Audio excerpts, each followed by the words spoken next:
நான் மற்ற ஊர்களிலும் இறையாட்சியை பற்றி நற்செய்தி அறிவிக்க வேண்டும்.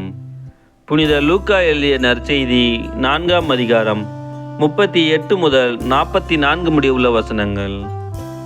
அக்காலத்தில் இயேசு தொழுகை கூடத்தை விட்டு சீமோன் வீட்டிற்குள் சென்றார்.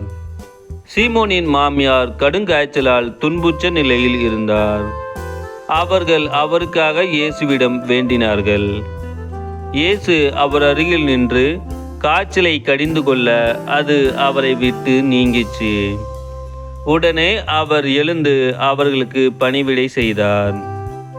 கதிரவன் மறையும் நேரத்தில் எல்லாரும் தங்களிடையே பற்பல பிணிகளால் நலம் குன்றி இருந்தோரை அவரிடம் கூட்டி வந்தார்கள்.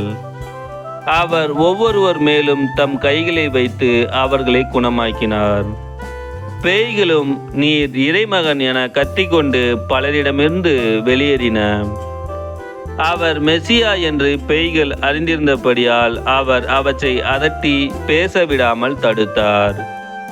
பொழுது விடியும் வேளையில் இயேசு தனிமையான ஓர் இடத்திற்கு புறப்பட்டு சென்றார். திரளான மக்கள் அவரை தேடி சென்றனர். அவரிடம் வந்து சேர்ந்ததும் தங்களை விட்டு போகாதவாறு அவரை தடுத்து நிறுத்த பார்த்தனர். அவரோ அவர்களிடம், நான் மற்ற ஊர்களிலும் இறையாட்சியை பற்றி நற்செய்தி அறிவிக்க வேண்டும். இதற்காகவே நான் அனுப்பப்பட்டிருக்கிறேன் என்று சொன்னார். பின்பு அவர் யூதேயாவில் உள்ள தொழுகை கூடங்களில் நற்செய்தியை பறைசாற்றி வந்தார்.